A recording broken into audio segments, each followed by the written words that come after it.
Senator Kennedy was one of the most influential and longest-serving senators in U.S. history. For all his success on Capitol Hill, his life was surrounded by tragedy. Joining us now, Katie Couric, anchor of the CBS Evening News. Katie, good morning. Harry, good morning to you. Clearly, after he was diagnosed with brain cancer 16 months ago, many people knew this day would come, and yet it's shocking that the last in the line of this extraordinary American dynasty is gone. If $20 billion deficits were wrong under the Democrats, then $200 billion deficits are at least as wrong when the Republicans are in power. Some called him the liberal lion. You hear that? We are excluded from having an opportunity to debate this because of the power of the insurance industry. Others, the keeper of the Kennedy flame. In our family, he's known as Uncle Teddy. When a gravely ill Ted Kennedy bounded to the stage at last year's Democratic National Convention, the nation was riveted, knowing the speech he'd give would likely be among his last. The hope rises again, and the dream lives on. But the legacy of the Kennedy dynasty is dreams not realized, and Ted was no exception. He was born Edward Moore Kennedy in 1932, the youngest of Joseph and Rose's 9 children. Like his older brothers before him, Kennedy attended Harvard and then went to law school. Ask not. When his older brother won the presidency, Massachusetts voters sent then 30-year-old Ted Kennedy to fill JFK's Senate seat, and they never let him leave. I ask you to join with me. Together we can build the future of Massachusetts. But the Kennedy family would soon seem tragically star-crossed.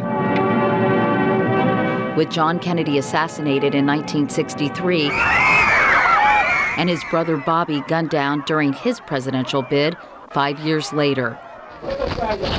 Ted Kennedy himself dodged death twice. First, when a twin-engine plane carrying him to the 1964 Democratic Convention crashed, and then during a more notorious accident in 1969, one that would follow him to his grave.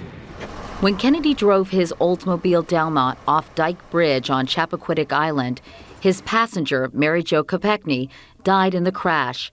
Kennedy left the scene and didn't notify authorities until his young companion's body was discovered the following day. This morning, I entered a plea of guilty to the charge of leaving the scene of an accident. Chappaquiddick continued to dog Kennedy when he challenged incumbent President Jimmy Carter for the White House in 1980. The cause endures, the hope still lives, and the dream shall never die. But it was his rambling response to this question from CBS's Roger Mudd that crippled his campaign. Why do you want to be president? Well, were I to make the announcement and to run. He would never seek the Oval Office again. Instead, he honed his legislative skills as a senator, forming personal alliances with adversaries and making health care, labor law, and education the cornerstones of his political agenda. In building our coalition with the Kennedy, the hardline liberal, withstood a Republican revolution and won the respect of Republican presidents. He is a fabulous United States Senator. When he's against you, it's tough. When he's with you, it is a great experience.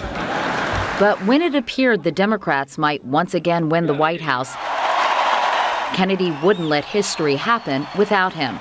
I have come here tonight to rise to our best ideals and to elect Barack Obama President of the United States. He braved sub-freezing temperatures to see Barack Obama sworn in as the nation's 44th president.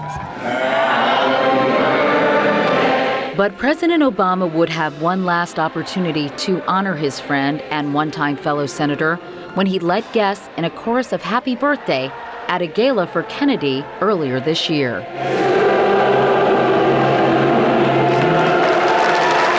Ted Kennedy once said he didn't mind not being president. He just minded that someone else was. But as the United States' second longest serving senator, he's left an indelible mark on a nation and its capital that no other Kennedy, nor anyone else for that matter, ever has.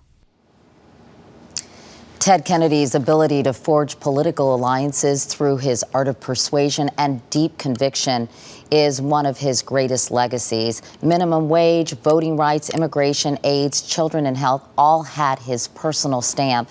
And whether or not people agreed with him politically, because of his passion and his tireless advocacy, he clearly has won the respect of all. It's so interesting because he has been a liberal lion forever, but he has also been the punching bag and much vilified by so many on the right for these many decades now.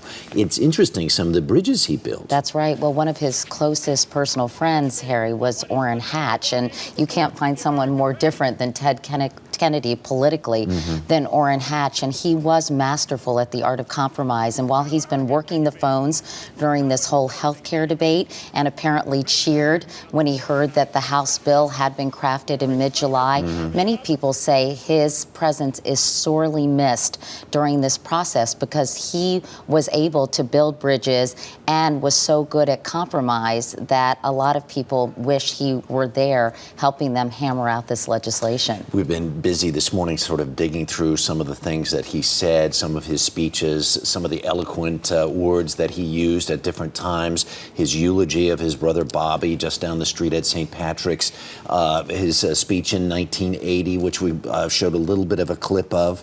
And what were you digging up just now? This morning I remembered a quote that he, something he delivered during the eulogy of his nephew, John F. Kennedy Jr., and I think he was so eloquent. He said, "We dared to think in that other Irish phrase that this John Kennedy would live to comb gray hair with his beloved Carolyn by his side. But like his father, he had every gift but length of years."